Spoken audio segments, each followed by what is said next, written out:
प्रजातंत्र है, लोगों का विरोध करना स्वाभाविक है, उनका अधिकार है। लेकिन पिछली सरकार ने क्या किया? 46-47 कांड केस कहिए देशद्रोह का आजाद भारत में और आजाद झारखंड में, उसमें देशद्रोही कहां से आए? इतने केस देशद्रोह का तो संभवतः बिरसा मुंडा जी के समय में भी नहीं हुआ था। मैं 2 बार गया, हेमंत जी भी गए, घूमे, गांव-गांव घूमे हम लोग उस समय। अब सरकार का रवैया अजीब लग रहा था कि भाई अपने आदमी हैं, ये कुछ कारणों से रुष्ट है सरकार से, अब अपने अधिकार का इजहार कर रहे हैं, हक मांग रहे हैं, तो बजाय देने का उनको प्रताड़ित किया जा रहा है, उनको देशद्रोही कहा जा रहा है। जब हमारी सरकार बनी तो बड़ी खुशी हुई हमको कि मंत्रिमंडल की पहली बैठक में हेमंत जी ने प्रस्ताव रखा, मंत्रिमंडल में लाया कि जितने भी देशद्रोह के मामले अंकित किए गए हैं सबको उठाया जाएगा, केस विड्रॉ किए जाएंगे। ये पहला सबूत है इनका मानवीय दृष्टिकोण का और यहाँ की जनता के प्रति जो एक निगाह होनी चाहिए सरकार की, जो बर्ताव होना चाहिए सरकार का, उन्होंने सबूत पेश किया कि ये सरकार इस तरह की सरकार है जो जनता के लिए, जनता द्वारा चुनी गई जनता की सरकार है। साथियों, जोबा जी ने अपने संबोधन में इशारा किया राशन कार्ड के बारे में, तो फिर कहूंगा मैं हेमंत जी की तारीफ करूंगा, हेमंत जी की सरकार की तारीफ करूंगा। एक कल्पनाशील व्यक्ति, कल्पनाशील सरकार है।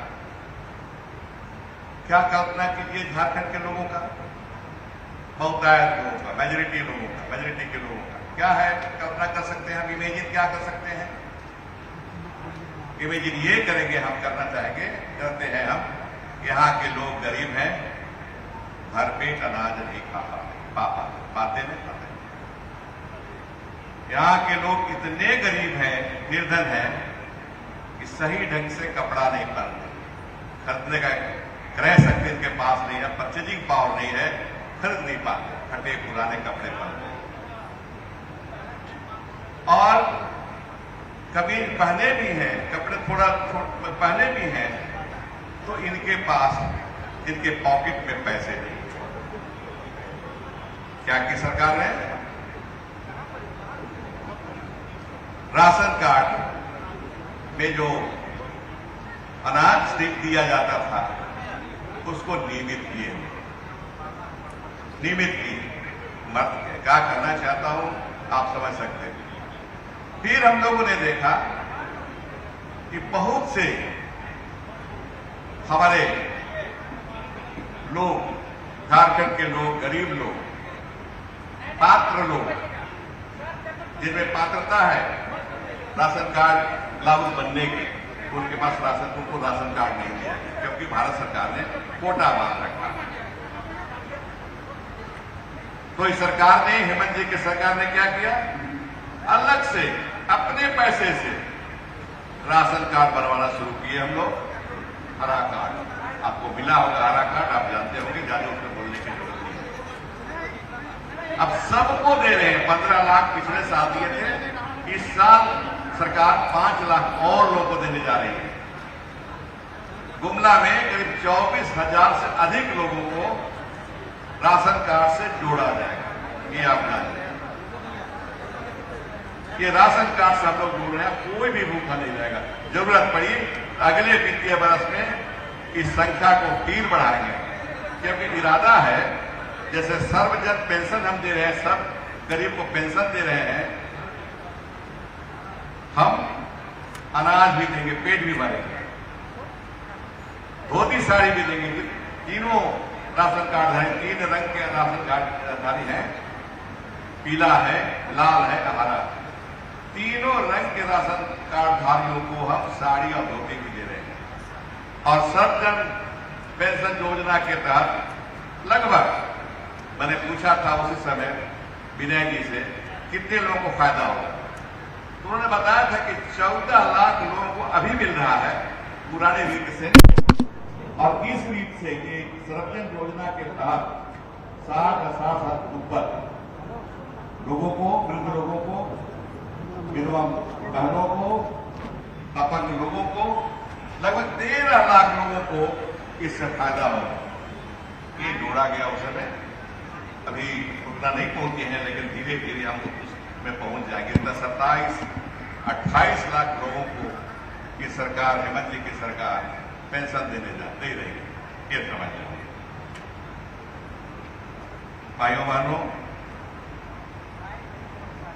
पेट भर गया, धोती साड़ी मिल गई, पेंशन भी मिल गई। लेकिन एक बात हमको जानना चाहिए, जहां हम खड़े हैं, यह जिला और इसका बगल का जिला सिमडेगा की खासियत क्या है? खासियत यह है कि यहां 70-71% जनसंख्या पॉपुलेशन का आदिवासी है। 70% लोग इस जिला में और सिमडेगा में आदिवासी लोग यहां बसते हैं, दोनों जिला में। खूंटी में 65% लगभग, और 62-63% लोहरदगा में। ये इलाका आदिवासी इलाका, ट्राइबल इलाका, ये खास है। इसी के अनुसार हमको यहाँ के इस क्षेत्र का प्रशासन चलाना है, शासन चलाना है, सरकार की नीतियां बनानी है। अभी झारखंड में 32 जातियां थी, जनजातियां थी, अनुसूची भी थी, शेड्यूल टाइप थी, शेड्यूल की अध्याय थी। अब 2 और बढ़ गए हैं, आपको जानकारी होगी, लेकिन मैं आपको फिर याद कराना चाहूंगा, 2 जातियां और बढ़ गई हैं, 2 ट्राइब और बढ़ गए हैं। अब 32 नहीं 34 हो गए हैं। बड़े हैं भोक्ता लोग, बड़े हैं दूसरा पुराना, उनका खूंटी जिला में वो रहते हैं ज्यादा, और भोक्ता लोग तो पलामू में, गढ़वा में, लातेहार में, चतरा में, 4 जिलों में। कुछ लोग नाराज हुए, उनको फायदा मिलता था, लेकिन अधिक लोग खुश हैं आदिवासी की सूची में आकर भोक्ता लोग खास। लेकिन इनका ये सब की एक भावना थी शुरू से ही, अब देखता रहा हूं मैं। हम लोग का धर्म कोड नहीं था। धर्म कोड सेंसस के समय में अपना धर्म दिखाना पड़ता है, उसका कोड नंबर होता है। अगर आप हिंदू हैं तो 1 नंबर, मुस्लिम है तो 2 नंबर, इसी से बढ़ते बढ़ते और 6 तक है। आदिवासी का कहने से, अपना धर्म बताने से भी सरना धर्म है, कोई कोड नहीं है। कोड नहीं है तो वह लिखाता नहीं है। ये लोग यहां से दशकों से प्रगतिशील रहे, यहाँ के लोग, कि हमारी पहचान के लिए हमें धर्म कोड दिया जाए। भारत सरकार से मांग होती रही।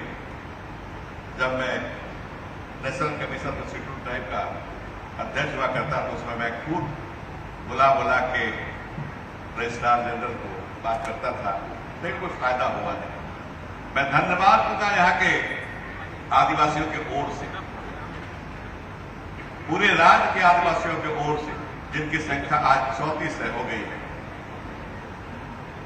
कि हेमंत सोरेन ने एक साहसिक कदम उठाया और विधानसभा में सरना कोड का प्रस्ताव पारित करा के भारत सरकार को भेज दिया। ये सबसे बड़ी चीज है। ठीक है, सब सरकार आई, पेट भरी, साड़ियां भी दी होंगी, पॉकेट में कुछ पैसे भी दिए होंगे कुछ लोगों को, लेकिन पहचान, जो धर्म की पहचान देने की बात हुई तो कोई सरकार नहीं दी, और हेमंत जी की सरकार ने इसको अमली जाना। तो इसके लिए विशेष रूप से मैं धन्यवाद देना चाहूंगा उनको, हेमंत जी को। एक चीज है मैं कहना चाहूंगा।